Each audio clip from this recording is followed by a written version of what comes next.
Ladies and gentlemen, the President of the Republic of the Philippines, His Excellency Ferdinand R. Marcos Jr.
We may now be seated.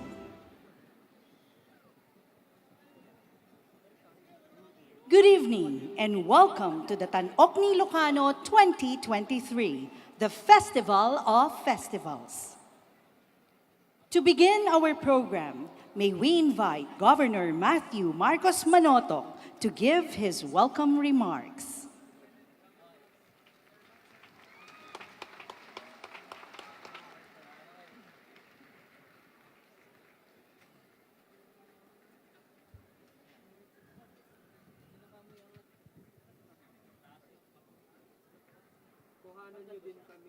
Diyos Tiagnina, Naimbag Rabi, salamat po. Good evening po sa ating lahat. First and foremost, allow me to welcome home and greet our President Ferdinand E. Marcos Jr. our Congressman, Sandro Marcos, Congressman Angelo Marcos Barba, Vice Governor Cecilia Araneta Marcos, our Bocales, and of course, our dear DOT Secretary Cristina Frasco. My family who are here, my Kuya Borgi, Carla, and Bobo, Tita Ann Sesa, Tristan Sesa, and Christina Ku Sesa, Tita Chona Galvez, Consul Ren Fa Kiang, Gov Jerry Singson, Yusek Myra Abubakar, Yusek Shalimar Tamano, Yusek Earl Saavedra, DOT Region 1 Director Jeff Ortega, Director Ronald Canopio, Fe Abing Yu of PhilToa, Miss Patricia Chiong of PTAA, and Maria Margarita Nograles of TPB. Mayor Elaine Sarmiento, Architect William T., who designed this Marcos Stadium, congratulations and thank you. Our dear mayors, vice mayors, concejales, the different representatives from the national government agencies, heads of schools, colleges and universities, my PGIN family, our PNP led by PD Julius Suriben, and also Jolly Tagyam from the region, our Ilocos Norte Filipino-Chinese Chamber and Zonta Club, our partner companies and sponsors and investors, our tourism officers, Father Ian Rabago, our friends in the media, all of those from the 23 towns of Ilocos Norte, and to everyone watching here and at home and all over the world.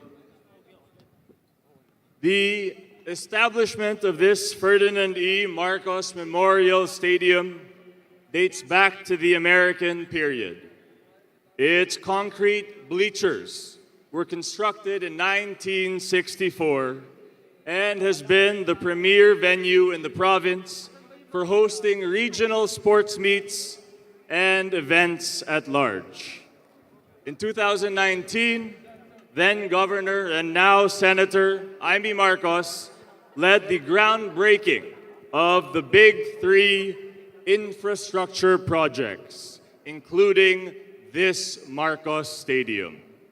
In 2011, Senator Amy Marcos organized the first Tanog ni Ilocano, the Festival of Festivals, to bring together the province's 23 towns to showcase their festival dances in a one-night grand celebration of Ilocos Norte's history, faith, livelihood, and culture. In other words, thanks, Mom. Palakpakan po natin si Senadora Amy Marcos. Ilocos Norte, our home, is a little province of just over 600,000 people. We are popular for our natural attractions, cultural heritage, and frugal, but more importantly, hard-working people. We are a proud, unified people who have made our province into what it is now. Nabileg, naandur, ken natanok. A stronger, more resilient, and greater home. As we watch the performances of our 2 cities and 21 municipalities, let us take a moment to reflect on the beauty and significance of our festivals. Mga kwento ng pagsubok at tagumpay na alaala ng mga kaugilian natin hanggang ngayon. Tonight, you will witness how our home, this thin strip of arid land, bound by the Cordillera mountain range and the unpredictable coasts of the West Philippine Sea, has taught us to make the most out of our resources while preserving our environment. Sabay-sabay po nating ipagdiwang ang anibersaryo ng aming probinsya na simbolo ng mas mayamang tradisyon, mas maunlad na Ilocos Norte at mas maliwanag na bukas. Let us celebrate this momentous occasion with pride and joy. Let us honor our past, revel in the present, and look forward to our future with more promise and hope than ever before. Welcome to Ilocos Norte. Pasingkedan ti kinatanok ni Ilocano.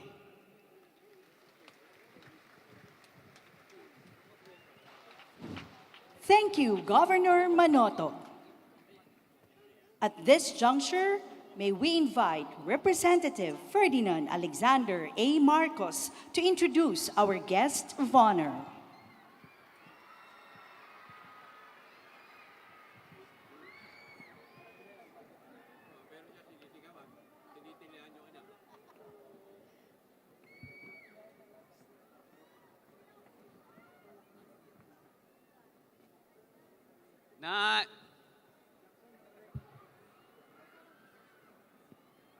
Medyo mataas-taas yung microphone dahil kay Gov. Kaya nakakahiya. Unang-una, bago ko po ipakilala ang ating guest of honor na imbag nga rabi itay amin na po at Happy Tanok Festival po sa buong Ilocos Norte. Amuyo po, sinasabi natin guest of honor pero parang homecoming na din to para sa ating minamahal na Pangulo. At alam nyo, amuyo po, kahit napakakuripot ang ating Pangulo, nung nalaman niya kung ano yung mga nagiging grand prize, ang ating cash prize ngayong gabi na ito, sinabi po ni Pangulong BBM na dadagdag po siya ng 1,000,000 sa ating mga prize. Kaya agyaman kami unay, apo PBBM. Pero kahit papano po, nais ko po ipakilala ang ating minamahal na Apo Lakay, gagayem, ken kakabsat, ti may daydayaw, nga Presidente, iti Republika ti Pilipinas, President Ferdinand R. Marcos Jr.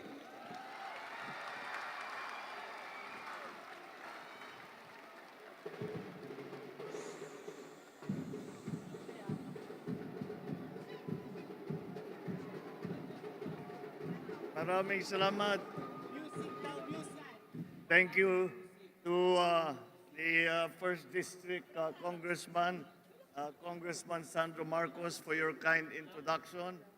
Yun lamang may kasama, sinubo mo ako doon sa 1,000,000 doon sa ano. But I'm the willing victim. Oh, please sit down. I'm the willing victim of your generosity. Andito po, kasama po natin ang ating kalihim, ang ating butihing Secretary of the Department of Tourism, Secretary Cristina Frasco. Isinama ko siya. I wanted her to see the traditional culture of the Philippines at ito'y nagiging mahalaga para sa kanyang mga pinaplano para ipagmalaki ang kultura ng Pilipinas, ipagmalaki ang mga Pilipino sa buong mundo. Nang sa ganun ay tayo'y patulungan sa pag-aahon sa ating ekonomiya sa pamamagitan ng turismo. Ang ating host, our host for the evening is Ilocos Norte Governor, Matt Panotok, whose brainchild really this is. And I congratulate you for this wonderful achievement.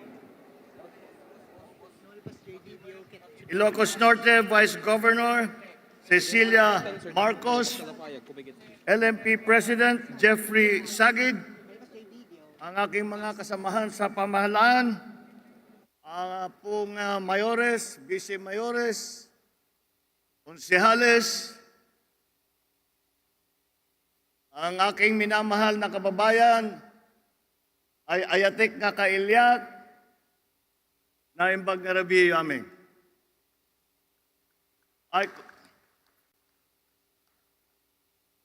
I could not find a better time to come back to Ilocos Norte, but to join in celebrating the Tan-Ok ni Ilocano, the Festival of Festivals, to show off to the world the best that Ilocanos can offer. It is always with great pleasure that we see the different municipalities and cities of Ilocos Norte coming together in one grand event to showcase with pride, with vigor, our history and our cultural heritage. We must acknowledge the efforts of the local government units, ang ating mga iba't ibang bayan na nag-contribute dito sa ating makikita ngayong gabi.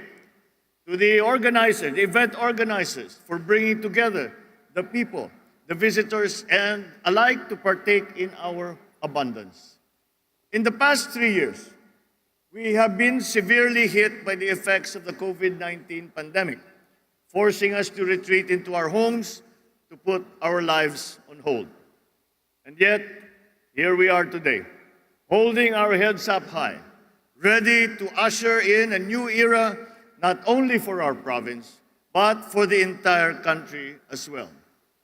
The darkest hours of the pandemic, we pray, are over. And now, we are ready to reclaim the time and opportunities we have lost for the last few years as we now emerge stronger than ever. Beyond today's revelry, this event is expected to stimulate economic activity and support Ilocano families by driving tourism industries, sustaining local livelihoods. The festival will put a spotlight on our local artists, small-scale workers who will display their skills for art and serve as a gateway to a rich and dynamic culture. I thus encourage you, our next generation of Ilocano artists, be proud of your identity. Integrate our rich customs and traditions into the art that you showcase. Let us share with our fellow Filipinos and the rest of the world the story of our roots in the upland indigenous communities and the vibrant communities of Ilocos, many of which have been crucial in molding us into what we are as a people today. Remember these roots with every idea and masterpiece that you create with your minds and hands. This year's festival is more special even, as we are here at the newly renovated Ferdinand E. Marcos Sr. Memorial Stadium. Named after my father, the stadium speaks well of the strength, the brilliance, the resilience of every Ilocano. I am certain that my father is now watching us proudly and to see how far we have fared as a people. I feel in my bones that we all share the same blood and patriotism that have allowed us to achieve these things together. On this note, my sincerest gratitude goes to all the people behind the stadium's rehabilitation. Agyamanak launay kada kayo kailyan, indeed this facility will become an iconic landmark that will not only showcase a design excellence, but also project our shared aspirations as a people. I assure you that the government's commitment to strengthen the domestic tourism industry remains a top priority, and Ilocos Norte will play a very large part of that. The number of visitor arrivals is recovering. It is my hope that by working together, we restore Ilocos' vibrancy in tourism to pre-pandemic levels and beyond. Our lines are always open to your fresh and innovative ideas to help propel the tourism sector further into the future. So as we commence this joyous occasion, let us hope that you will respond to this administration's call for participating in the rewarding but challenging tasks ahead. Let our spirits be ablaze with unity, and may the Almighty bless us for our journey towards a brighter, a better Ilocos for the present and for the future generations. Muli, maraming salamat po. Agbiag kayo amin. Diyos tagnina, naimbag ngarabi amin. Gagayem ken kakabsat, tiing ingunguten tayo nga ama iti daytoy apagilian, President Ferdinand Bongbong Marcos Jr. Thank you, Mr. President.